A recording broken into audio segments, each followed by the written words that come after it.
Hi, I'm Sudhakar Bichali, travel and wedding photographer based out of Hyderabad. I'm also a Fujifilm X Series mentor.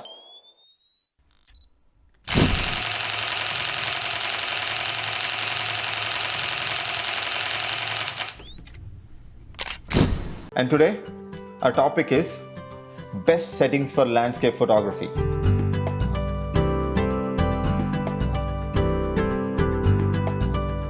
Most of the time, people ask me what are the best settings that I can use it on my next trip. Well, it's a very tricky question because there are so many different variables and none of them are constant. So the camera settings may change every time, but the process remains the same for landscape photography. It's basically like a workflow that you can take it as a start when you're on your next trip or when you're shooting the next landscape. Once you are in location, set up your tripod and composition, which is most important.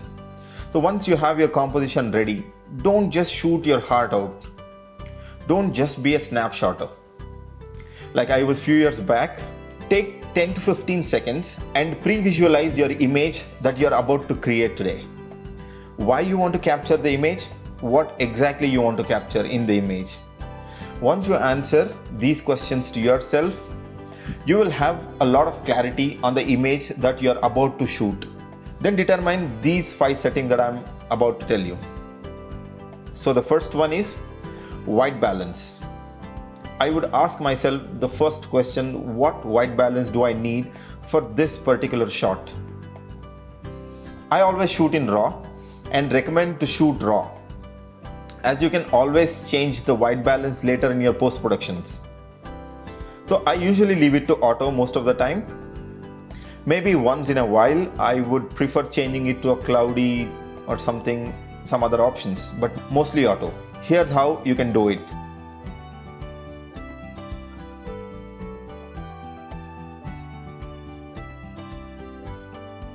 What shooting mode do I want to use? Aperture priority, shutter priority, or manual? Aperture priority. Basically telling the camera that my priority is aperture in this particular image. So let me handle it and let camera can take care of the shutter.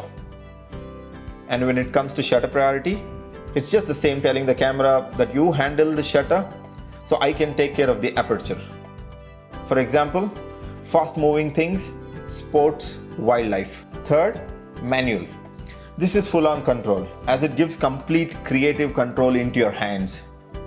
So I shoot manual. Moving to next, what is the aperture value that I want to use in today's shot? In landscape photography, most of the time everything in the image or in the scene that you're shooting needs to be in complete focus. So generally, any landscape photo, I prefer choosing between f9 and f16. Very rare scenarios that I want shallow depth of field in landscape photography, unless I'm doing some portraits. Once I have my composition set, I will look through viewfinder and ask myself, where are the subjects in my photograph? How close are they? Generally, it's hundreds of yards away. Closest subject in foreground, if it's in my, let's say, few hundred yards, so I will be choosing f11 as a minimum number to get everything in focus. Here's a tip. f11 is always sharper than f16 in general. But ask yourself on location, how close are your elements in the scene?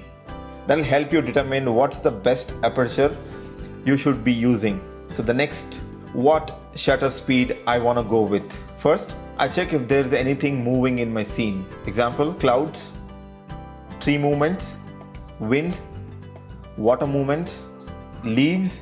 In situations like this, you really want to pick up whatever the shutter speed that can give you correct exposure. I usually underexpose my images just to protect my highlights, so I prefer -1 to go with. And always check histogram for better pictures. Make sure everything is on to the middle and not leaning towards your right or left on your histogram. Is anything moving in the scene? If your answer is yes, then what do you want to do with the motion? Do you want to freeze the motion or show the motion? You want to freeze? Usually go with faster shutter speeds.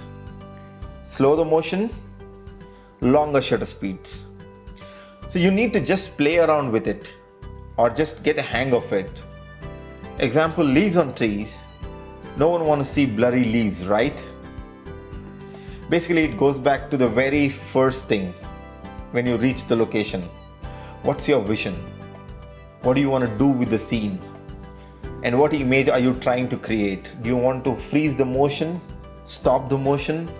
Everything goes back to basics again. Finally, what's the ISO that I want to use it today? Generally, I always start with my lowest.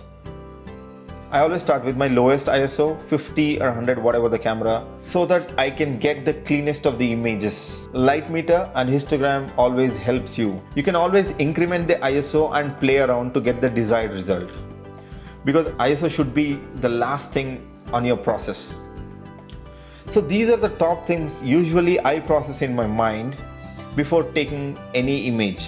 Let's give you some other things that you may want to keep in mind before shooting up your next project. What's your point? When trying to make image, flat and confusing compositions, lack of clarity on subject, no clear subjects should be absolutely avoided. Should be very clear in what's your subject and what is your point that you're trying to make. Create more depth. Have foreground and background elements in your images. Understand the difference between snapshot versus creating an image. Light, shadow, reflections. When you don't have any background or foregrounds, you can always use them. And great way to anchor to a photograph is to draw visual interest in the image. Also, understand light meter and read histograms. Have an idea on exposure triangle. You need to understand this exposure triangle to get better images. Finally, spend money on experiences than on the gear. So these are some of the things that I usually take care of it when I shoot landscape images. Until next time, keep watching, keep shooting. Sudhakar Bichali, signing off.